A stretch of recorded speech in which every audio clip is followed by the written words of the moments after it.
Hello everybody and welcome back to a brand new video. Today I wanted to try out some of the oldest money making methods for RuneScape, and I'm talking about like really old, like 15 years old at this point, like 2006 to 2008, sometime around that time frame. Now I know this is not an original idea. At the very least, Soup has made a video on this, so go check out that video. Very funny and definitely some inspiration for today's video. So I'm going to be using YouTube and Google and maybe even the Wayback Machine to go have a look at old web pages and find guides for the game back in the kind of 2007 era. And we're just going to look at random guides and see how those methods hold up today. I think it's going to be a lot of fun. I hope you guys enjoyed the video, and let's get started.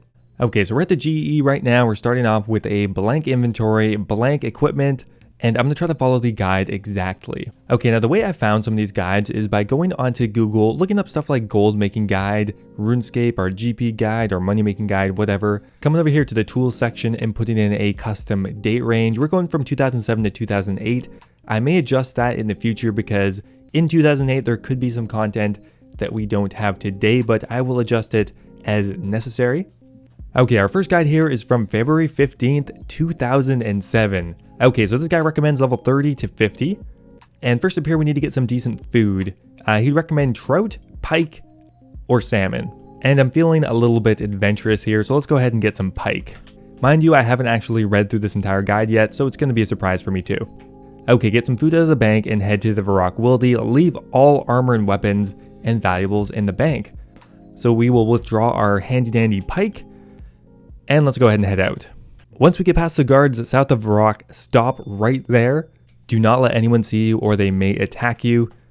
Instead of going straight, go west and stick to the walls until you see a wooden shield on the ground. Since you don't have anything on anyway, you might as well pick it up and wear it. Alright, guess we'll pick this up and equip it. Now we just have to go north. Okay. I think I know where this is going. I like that we stopped to specifically pick up the wooden shield. Okay, thank God I picked up that wooden shield. Those defensive bonuses are really paying off at this point. Okay, so we're at the ruins and pretty much all we got to do is pick up these steel plate legs, so I guess I'll have to drop some pike, unfortunately. And pretty much all we need to do is hop between a bunch of different worlds. Now, is this free to play? And look at that, it's even a free to play money making method. Okay, so I'm just gonna hop around until I have a full inventory and then we'll continue on with the guide. Okay, there we go, we collected a full inventory. Now let's go see what we gotta do next. Okay, when you have a full inventory, just home teleport. Not sure if you can do that. Nope. Okay, so we're gonna have to run down. Okay, there we go. Level 20 wilderness, we're good to go. Okay, so now we're gonna go to Alcarid and sell the plate legs to the plate leg shop. Luckily for this money making method, I have completed Prince Ali Rescue, so we won't actually have to pay to get there. Okay, and in Alcarid, there is a plate leg shop specifically called Louis' Legs. And on a fairly empty world, he'll buy them for $650 each. Let's try selling 5, and still worth 600. Okay, I'm gonna go ahead and do 5 per world, and I'll come back when we finally have our profit. Okay, this guide says if you do it correctly, you should get around 17,400 GP in about 40 minutes. And after selling these last 2 plate legs, we're up to 17,310, so very close. Although it only took me about 15 minutes.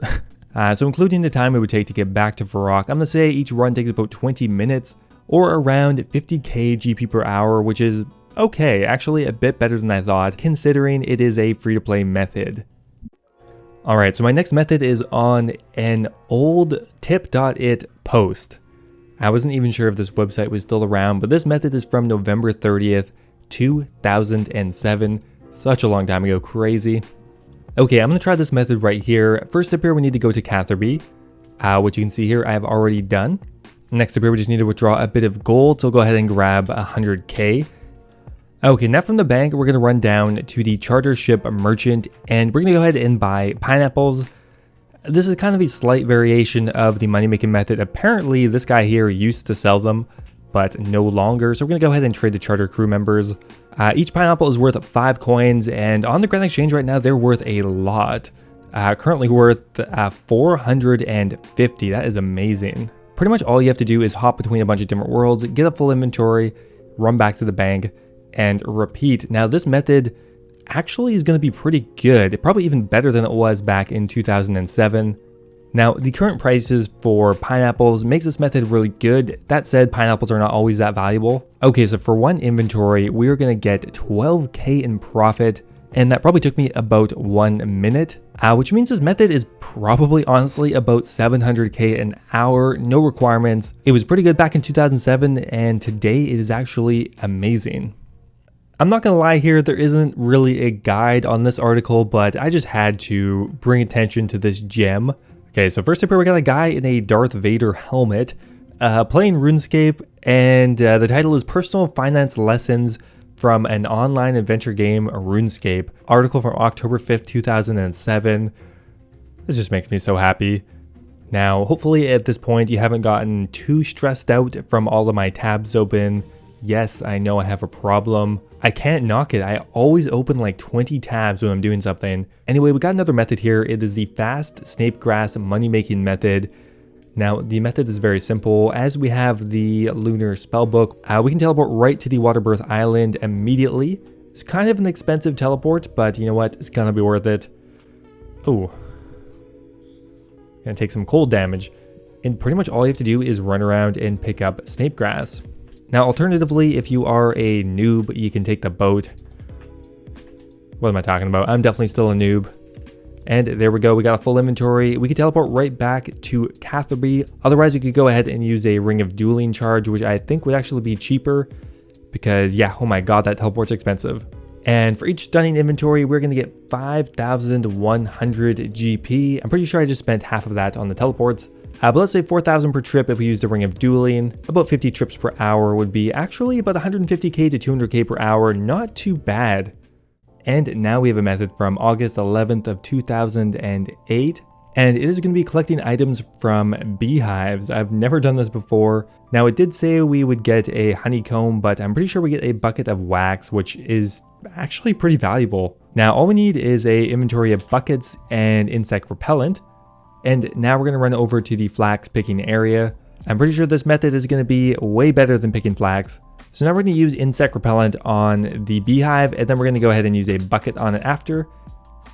And there we go, we got a bucket of wax. Now if we do it again, okay, yeah, we take 2 damage. Okay, so we got to do this every time. For 700 to 1,000 GP each, you know what, I'll do it.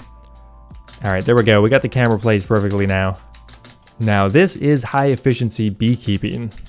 Okay, there we go. We got a full inventory. It took about 2 minutes, including banking time, but let's go have a look at how much this is actually worth. The average price is showing around 20k, although you could probably get more or less depending on how patient you are. Which means this method is actually about 600k per hour, which is very, very good. The only issue is that, well, not many people need this item. It's just for a singular quest, so it's going to take a while to sell off, but still a pretty interesting method. And finally, we have this epic guide from 2008, the RuneScape Guide to Millions. Now, I've listened to quite a bit of Linkin Park today, and a little bit of Weird Al.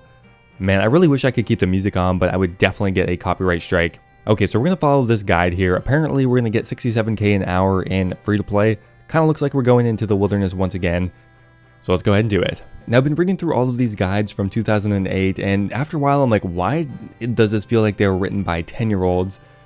And then I realized they probably were. The formatting and grammar on these things are hilarious. It's kind of crazy that the game, for the most part, is almost the exact same, at least the terrain in most of the areas. Okay, so we're at the graveyard, and apparently we're just going to go ahead and pick up planks. I didn't bring anything in my inventory, like they mentioned, so we'll have to see if we get killed. Now, this is a free-to-play method, but we probably are going to get aggroed in here, yeah. And it looks like there's about 4 or 5 planks per world, so I'm going to go ahead and get a full inventory, and we'll see how much it's worth. Okay, there we go. We got a full inventory of planks. It didn't actually take too much damage here, and what's kind of nice is I think I can actually just teleport out right from here.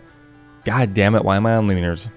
Now, going through a full inventory here took me about 10 minutes. Let's go ahead and do a price check. A full inventory is worth 9k. So, yeah, it's not going to be a lot of money per hour, I don't think. 9,100 times 6 is going to be about 54k an hour. Actually, slightly better than the steel plate leg method, but still not great. Anyway, guys, that is going to be it for today's video. I hope you found it interesting. There are just so many funny methods out there from years and years ago, and nobody knew what they were doing. Most of the methods are pretty out of date, yet some of them are strangely still pretty good today. Anyway guys, thanks for watching, and I will see you next time.